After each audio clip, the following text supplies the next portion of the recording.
இன்னைக்கு வந்து இந்த பெட்டிஷன் கொடுக்கறதுக்காக தஞ்சாவூர் கலெக்டர் ஆஃபீஸ்க்கு வந்து வந்திருக்கோம். நாங்க வந்து ஒரு இவிஎம் மிஷின் வந்து ரெடி பண்ணிருக்கோம்.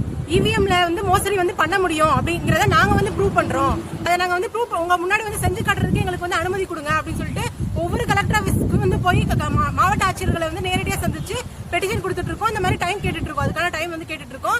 4 மாவட்டத்தில் ஆல்ரெடி வந்து கொடுத்துருக்கோம். இது வந்து 5வது மாவட்டம் தஞ்சாவூர். இன்னைக்கு வந்து தஞ்சாவூருக்கு வந்து வந்திருக்கோம். முக்கியமா வந்து மாவட்ட ஆட்சியர்கள் வந்து என்ன சொல்றாங்க அப்படின்னா வந்து அவங்க மாவட்டத்துல வந்து சீயிங் இஸ் பிலீவிங், கண்ணால் காண்பதே மெய். அதனால வந்து நீங்க வந்து இவிஎம்ல வந்து ஓட்டு போடணும், இவிஎம் நம்பகமானது அப்படின்னு சொல்லிட்டு பொய் பிரச்சாரம் பண்றாங்க. இது வந்து ஒரு பொய் பிரச்சாரம். இது வந்து பொய் பிரச்சாரம் அப்படிங்கறத வந்து நாங்க இதுல வந்து மென்ஷன் பண்ணிருக்கோம்.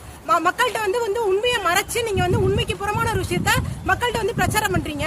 இதை வந்து நாங்க ஏத்துக்க முடியாது அப்படிங்கறத இந்த பெட்டிஷன்ல மென்ஷன் பண்ணியே வந்து கொடுத்துருக்கோம். ஏன்னா வந்து இது வந்து அறிவியலுக்கு புறம்பா இருக்கு, கலாச்சாரத்துக்கு புறம்பா இருக்கு, எல்லாத்துக்குமே வந்து இந்த விஷயம் வந்து புறம்பா இருக்கு. ஏன் அப்படின்னா வந்து நம்ம காலங்காலமா வந்து நம்ம என்ன அப்படின்னா கண்ணால் காண்பது வந்து நம்ம நம்ப கூடாது, தீர விசாரிப்பதே மெய் அப்படிங்கறதா நம்மளோட கலாச்சாரம். அதுதான் வந்து நம்ம அறிவியலுக்கு உட்பட்ட விஷயம். ஆனா அவங்க வந்து கண்ணால் காண்பதே மெய், நீங்க வந்து போய் இவிஎம் மிஷின் வந்து ஓட்டு போடுங்க, அதுதான் நம்பகமானதுன்னு சொல்லிட்டு மக்கள்கிட்ட வந்து பொய் பிரச்சாரம் பண்றாங்க. அதனால வந்து நாங்க ப்ரூவ் பண்றோம், எங்களால வந்து ப்ரூவ் பண்ண முடியும். நீங்க வந்து சொல்றது வந்து பொய் பிரச்சாரம் அப்படிங்கறத எங்களால ப்ரூவ் பண்ண முடியும். நீங்க வந்து அதுக்கு வந்து நேரம் ஒதுக்கி கொடுக்கணும் அப்படின்றதுக்காக தான் வந்து எல்லா கலெக்டர் ஆஃபீஸ்க்கு வந்து போயிட்டு இருக்கோம். இன்னைக்கு வந்து தஞ்சாவூர் கலெக்டர் ஆஃபீஸ்க்கு வந்து வந்திருக்கோம். இங்க வந்து மாவட்ட ஆட்சியர் வந்து பார்க்க முடியல. அவங்களோட ரிசப்ஷன்ல இருக்கவங்கள்ட்ட வந்து இந்த பெட்டிஷன் வந்து கொடுத்துருக்கோம். அதே மாதிரி கோரிக்கை மனு பெட்டி அப்படின்னு சொல்லிட்டு வச்சிருக்காங்க, அங்க வந்து போட்டிருக்கோம்.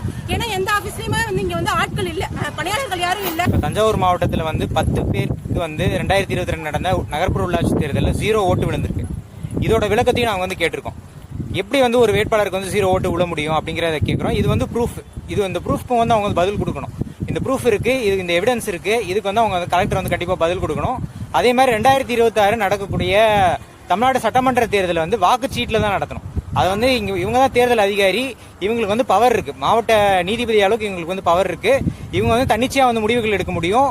முக்கியமா வந்து அங்க டெல்லியில இருக்கக்கூடிய தலைமை தேர்தல் அலுவலர்களுக்கு அடுத்தபடியா அதிகமா பவர் இருக்கிறது இங்க டிஸ்ட்ரிக்ட் கலெக்டர்ஸ் தான்.